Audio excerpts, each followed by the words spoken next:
10 வருஷம் ஜெயிலு, 1 கோடி ரூபாய் ஃபைனு, அது போக சொத்தெல்லாம் பறிமுதல் போயிருச்சு. எதுக்காக? ஒரு ஆணை வந்து தன்னை மானபங்கப்படுத்திட்டா, தன்னை பாலியல் வன்கொடுமை பண்ணிட்டான் அப்படின்னு சொல்லி அந்த ஆண் மேல பொய்யா வந்து ரீல்ஸ் எடுத்து போட்ட பைத்தியத்துக்கு ஒரு பைத்தியம், ரீல்ஸ் மெண்டல் தான் நான் சொல்வேன். ஒரு ரீல்ஸ் பைத்தியம், ஒரு 10 பைசாக்கு பிரயோஜனமாக லைக் ஷேர் ஒரு கமெண்ட்டுக்காக ஒரு ஆணோட உயிரையே வந்து குடிச்சிட்டியே. நீ நல்ல குடும்பத்து பெண்ணா?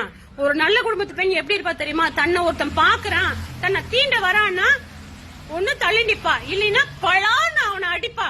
அது இல்லையா, அவனை செருப்பு கழட்டி எடுத்து 4 பேர்த்துக்கு கூப்பிட்டு, அண்ணா, தம்பி, அக்கா, என்னை இந்த மாதிரி வந்து என் உடம்பு இந்த மாதிரி பாலியல் வன்கொடுமை தீண்டுறான், என்னால தாங்க முடியல, இங்க என்னன்னு கேளுங்க, பக்கத்துல அக்கம் பக்கம் சொல்லுவாங்க.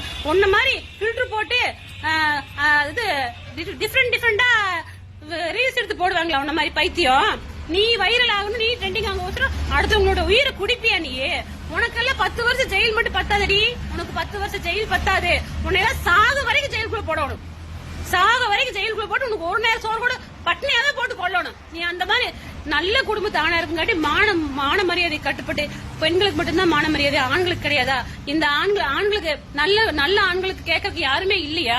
உலகத்துல நல்ல ஆண்கள் இருக்கத்தாங்க செய்யறாங்க, நல்ல ஆண்கள் இருக்கத்தான் செய்யறாங்க. நல்ல தாய் தகப்பனுக்கு பிறந்த ஆண்கள், நல்ல கட்டின மனைவிக்கு நல்ல ஒரு ஒரிஜினல் புருஷன், இந்த மாதிரி ஆண்கள் இருக்கத்தான் செய்யறாங்க. உன்ன மாதிரி ஒரு மானங்கட்ட உன்னை பெத்தார பாரு உங்க அம்மா, அவளை சொல்லணும்டி. உன்ன மாதிரி ஒரு புள்ள பெத்ததுக்கு கேரளா கவர்மெண்ட் சல்யூட், நிஜமாவே சல்யூட். இந்த மாதிரி பொம்பளை எல்லாம் உயிரோட வைக்கணும், உயிரோட தான் விடணும். ஆனா அவ சாக வரைக்கும் தண்டனை கொடுக்கணும் அவளுக்கு.